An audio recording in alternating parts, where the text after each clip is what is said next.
Hello student, बेटा SJ महाविद्यालय lecture में आपका स्वागत है। बेटा आज आप लोग बीएड फर्स्ट सेमेस्टर का second compulsory paper sociological perspective of education, शिक्षा के सामाजिक परिप्रेक्ष्य का एक चैप्टर शिक्षा और जनतंत्र के विषय में अध्ययन करेंगे। बेटा इसकी पहली क्लास में आप लोगों ने जनतंत्र है क्या, उसकी क्या परिभाषा है, इसके विषय में अध्ययन किया। आज आप लोग प्रिंसिपल्स ऑफ डेमोक्रेसी अर्थात जनतंत्र के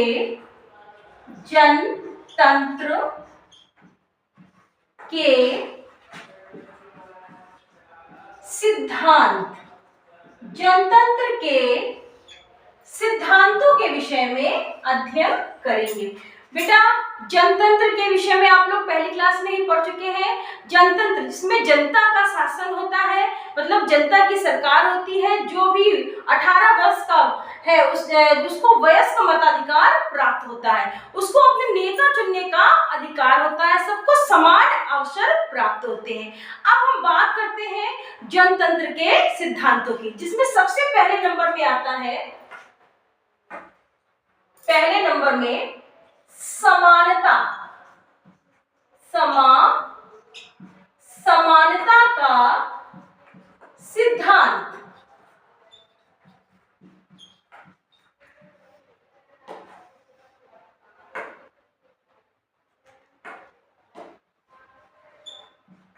पहले नंबर में आता है समानता का सिद्धांत, मतलब कि सबको समान अवसर प्राप्त होने चाहिए, चाहे वो किसी भी जाति, वर्ग, लिंग इत्यादि का है। तो इसमें बेटा सबसे पहले नंबर है सभी व्यक्ति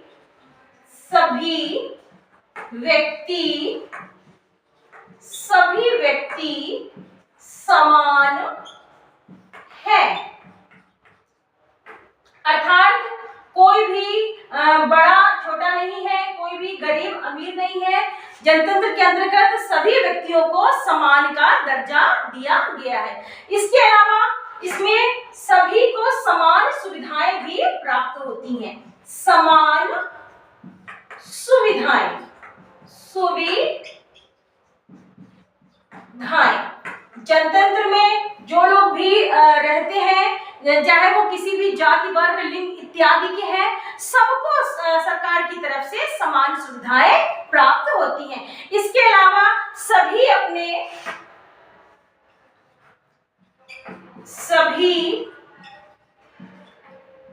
सभी को अपने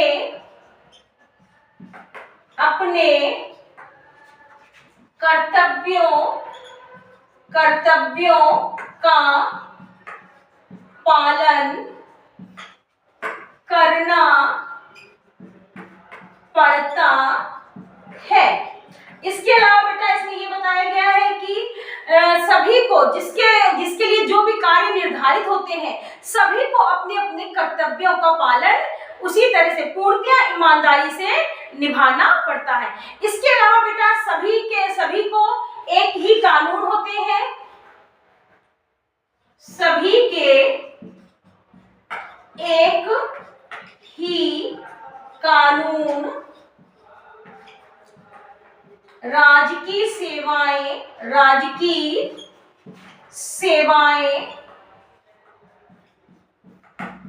तथा स्वास्थ्य सेवाएं।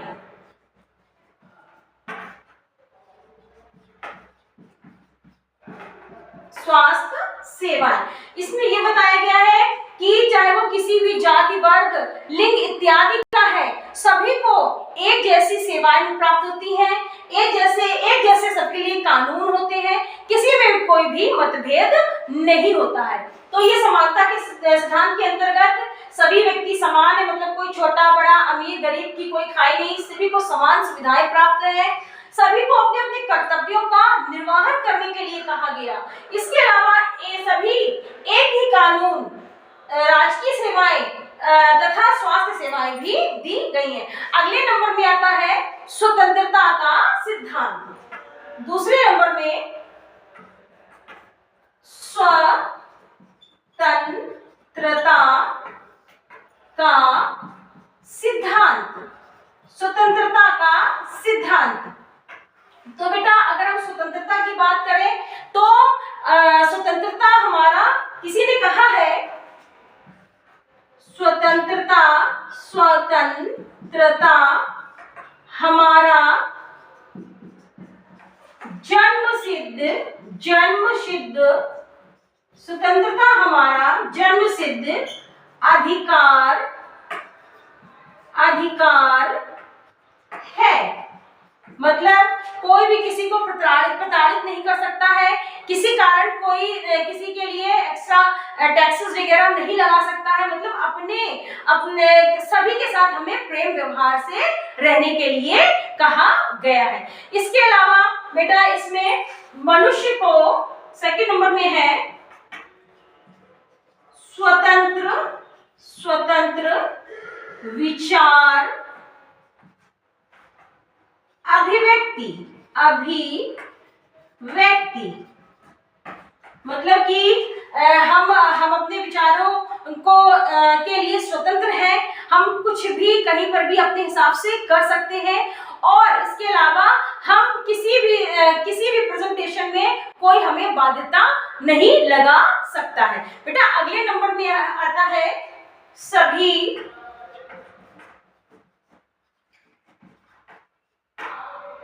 व्यक्ति अपनी इच्छाओं, अर्थात मतलब कि कोई भी किसी भी तरह की बाध्यता नहीं है। मतलब इसमें कहा गया सभी व्यक्ति अपनी इच्छाओं के अनुसार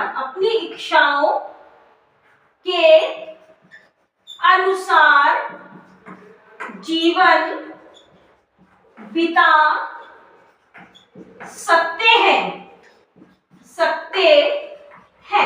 मतलब कि सभी लोग अपनी इच्छाओं के अनुसार अपनी दैनिक दिनचर्या हो या अपना जो रोजगार हो, सभी लोग अपने हिसाब से अपना कार्य कर सकते हैं। इसके अलावा स्वतंत्रता पर नियंत्रण। बेटा स्वतंत्रता हमारा जन्मसिद्ध अधिकार है, लेकिन हमको इस स्वतंत्रता पर नियंत्रण भी रखना चाहिए। जो कार्य उचित हो उसे ही करना चाहिए, फालतू में किसी से मतभेद वगैरह नहीं लेना चाहिए। अगले नंबर में आता है थर्ड नंबर में, बेटा यहां लिख दे रही हूं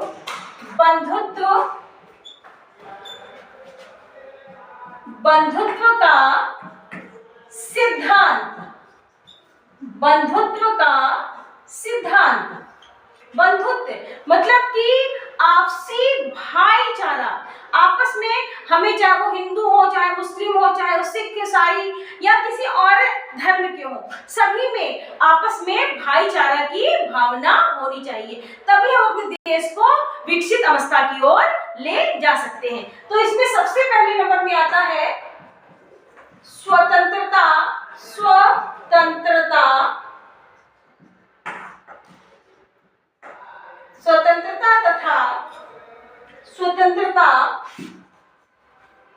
तथा समानता।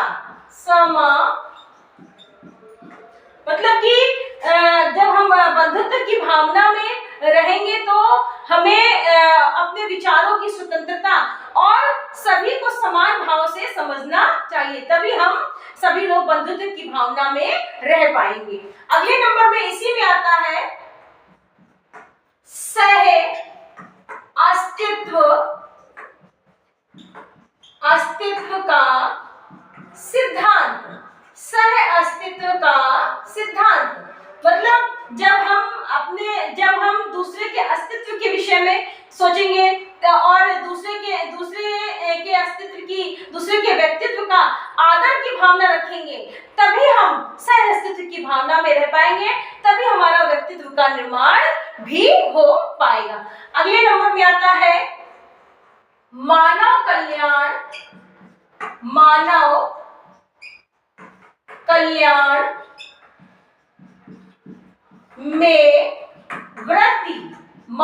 कल्याण में वृद्धि। इसके अलावा बेटा जब हम भाईचारा और बंधुत्व की भावना में रहेंगे, तभी मानव कल्याण में वृद्धि होगी।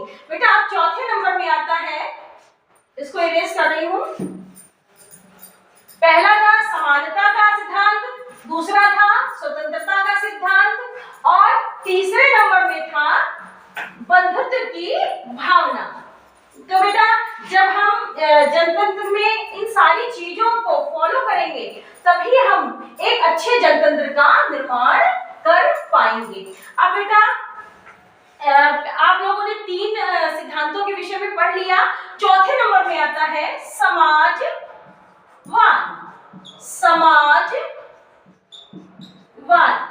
समाजवाद हम लोगों को समाजवाद की भावना में समाज के अस्तित्व को ध्यान में रखकर ही कार्य करना होगा, तभी हम सही ढंग से सही दिशा की ओर जा पाएंगे। समाज के प्रति उत्तरदायित्व, सबसे पहले नंबर में समाज के प्रति उत्तरदायित्व।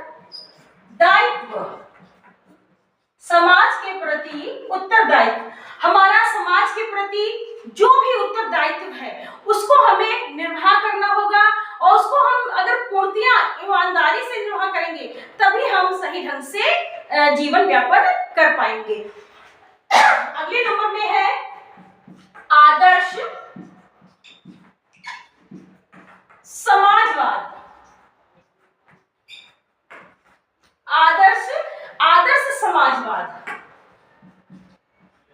जब हम पूर्तियां ईमानदारी से रहेंगे, समानता की भावना में रहेंगे, एक दूसरे की ईर्ष्या नहीं करेंगे, तभी एक आदर्श समाजवाद की स्थापना कर पाएंगे। अगले नंबर में आता है आर्थिक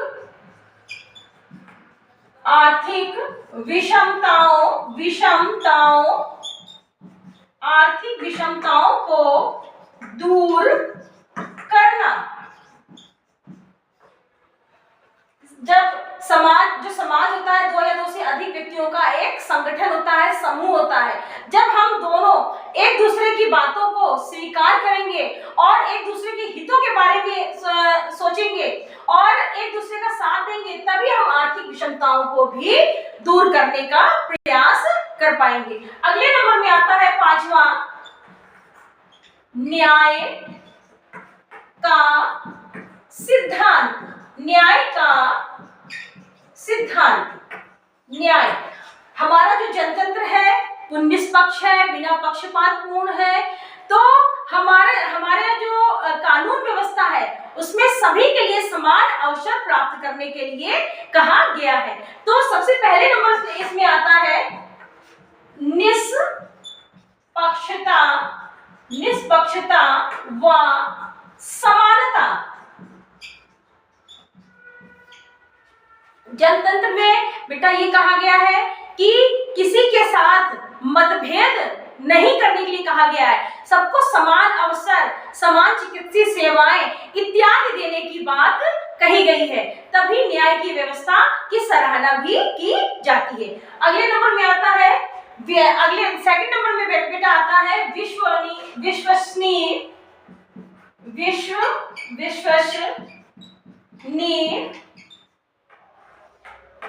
तथा समान। हमारी जो न्याय व्यवस्था है वो विश्वसनीय है और समान है, इसके अलावा सर्वमान्य है।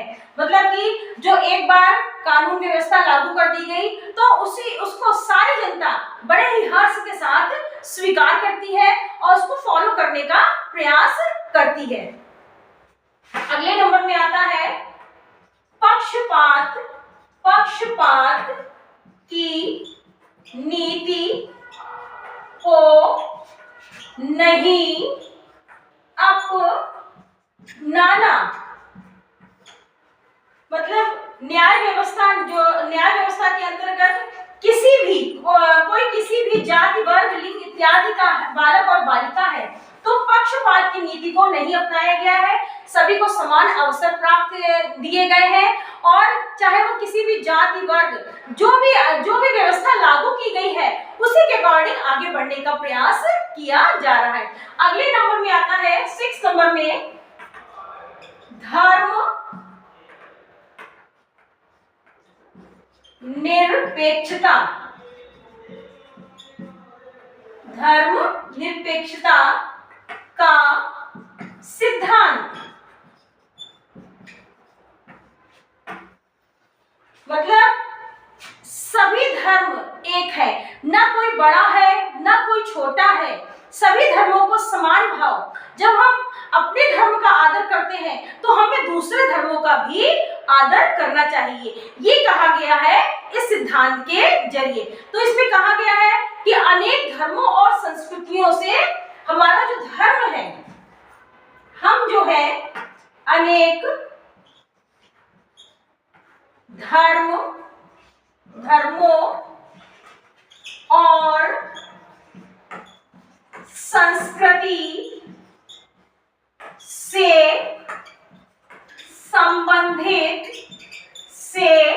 संबंधित है। बेटा हम अपनी संस्कृति को तो अपनाते ही हैं, इसके अलावा हम अनेक धर्म और संस्कृतियों से संबंधित होते हैं। कि हम जैसे कहीं बाहर गए तो वहां पर हमने कुछ देखा तो उसको हमने अपने कल्चर में शामिल कर लिया। तो बेटा हमें सभी धर्मों का आदर करना चाहिए, हमें सारी संस्कृति चाहे वो कोई भी हो सभी संस्कृतियों का सम्मान करना चाहिए, क्योंकि बेटा 2 नंबर में प्रत्येक धर्म समान है। ये कहा गया है कि प्रत्येक धर्म समान है, ना कोई श्रेष्ठ है ना कोई निम्न है, ना कोई छोटा है ना कोई बड़ा है, सभी धर्मों को हमें समानता की भावना में देखना होगा, तभी हम प्रजातंत्र, लोकतंत्र या डेमोक्रेसी के सिद्धांतों का सही ढंग से पालन कर पाएंगे। तो बेटा हमारे जनतंत्र में 6 सिद्धांतों को बताया गया है, जिसमें सबसे पहला सिद्धांत है समानता का सिद्धांत, स्वतंत्रता का सिद्धांत, बंधुत्व का सिद्धांत, समाजवाद का सिद्धांत, न्याय का सिद्धांत और धर्मनिरपेक्षता का सिद्धांत। बेटा आज की क्लास यहीं तक, अगली क्लास में जनतंत्र के उद्देश्यों के साथ। Thank you.